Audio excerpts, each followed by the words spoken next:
R. Kelly has been accused of running a sex cult, and basically they say that he has, I think, 6 young women at various, some of his properties, some of his suburban properties, and he allegedly tells them what to do, tells them how to dress, tells them when to shower,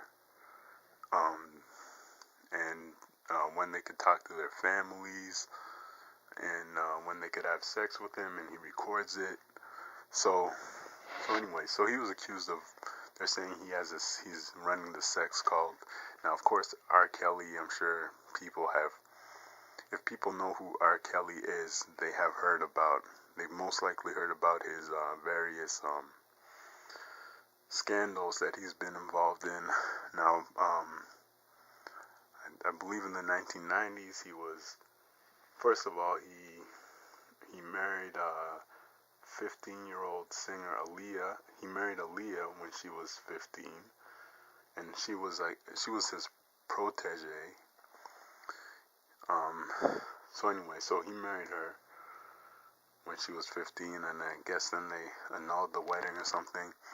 Then later on, he got arrested for molesting I think 13-year-old girl, something like that. And so anyway, so yeah, he went to trial. He got acquitted of that charge. He allegedly urinated on the girl, and then more recently there was a scandal when they said he was dating a 19-year-old girl or something like that.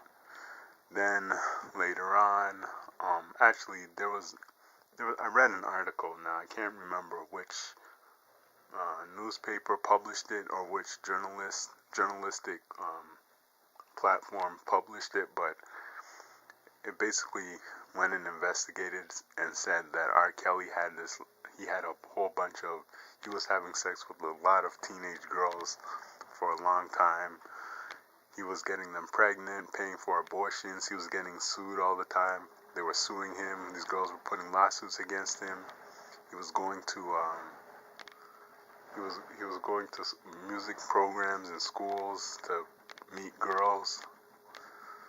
So sounds like R. Kelly has been engaging in doing this sexual stuff with a lot of young women for a long time. So anyway, so now they're claiming that he has a sex cult and he's keeping girls against their will. Now here's the thing. The people who claim that, basically the people who were involved in this alleged sex cult, say that R. Kelly, they weren't there against their will. R. Kelly didn't make them stay in these houses. He wasn't forcing them to do anything. That's what some of the alleged victims said, or the people who were involved, the young women who were involved. Now I saw there's an interview with some of the women, or I think 2 or 3 of them who were involved or used to live with R. Kelly or currently live with them or whatever.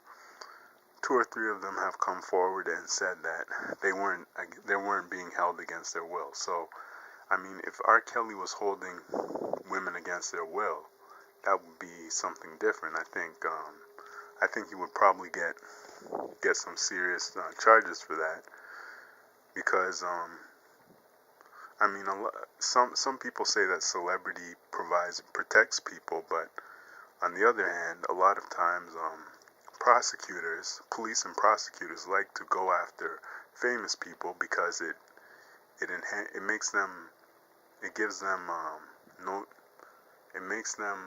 advances their careers. It's kind of like a notch on their belt or a plaque on their wall. If a prosecutor could say they convicted R. Kelly, then that's something that they could boast about.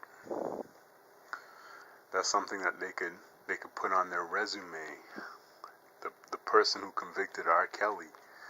So I think if there was a girl who came forward and said, And if they had some solid evidence to say that, to show that R. Kelly had really, was really holding women against their will, then I think he would get charged with something. Or if the girls were underage or something like that, I think they would probably charge him.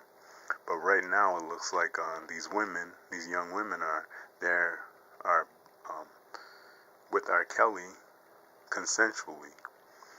Now some people may think this is sleazy, or what R. Kelly's doing is sleazy, and it may be sleazy. But the thing is, women can choose whoever they want to choose. It's supposed to be, at least the mainstream society, Western society, says that women have sexual freedom. So if some young women over the age of 18 want to go and live with R. Kelly and do whatever sexual or other things he wants them to do, then I mean, that's really their decision. That's really their choice.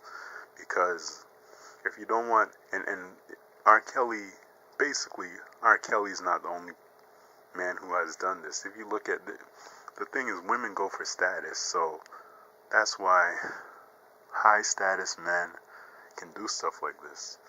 If a man becomes rich, becomes a big celebrity entertainer, they can get away with stuff like this.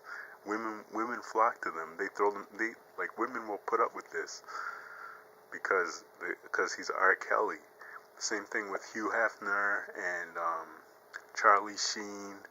Those guys also had groups of women living with them, engaging in whatever sexual things they wanted to do. And I'm sure you can find other ones, other rock stars. I don't know, maybe Mick Jagger, maybe whoever. I'm sure that you can find other ones, and not to mention all the people who are not celebrities, who maybe are rich guys or whatever the case may be, who do this. The guy McAfee, the guy who made the internet security system, he was another one. He had 5 or 6 girlfriends who were living with him. So if women are gonna go for this, if young women will go for these guys, then I mean, what do you expect? They choose these men. So I mean, that's really their problem. It's their choice and their problem at the end of the day, because I'm sure these women, the women that R. Kelly is with, or at least the ones I've seen, they look okay. I mean, they're average looking to me. I guess some maybe are cute, but they're not horribly ugly. So I'm sure they have a whole bunch of other guys who are interested in them. I'm sure they have a bunch of really nice guys who would treat them very well, treat them very nice, and not do any of the things that R. Kelly is alleged to have done, who wouldn't have 5 other girls that, anyway, but they choose R. Kelly. If they choose R. Kelly, that's really their problem. So I don't know. I don't really care. If he's not holding them against their will, then they're doing it because they feel like doing it. I don't care. It's just like Hugh Hefner. It's just like whoever else, Charlie Sheen and McAfee and all the rest of them.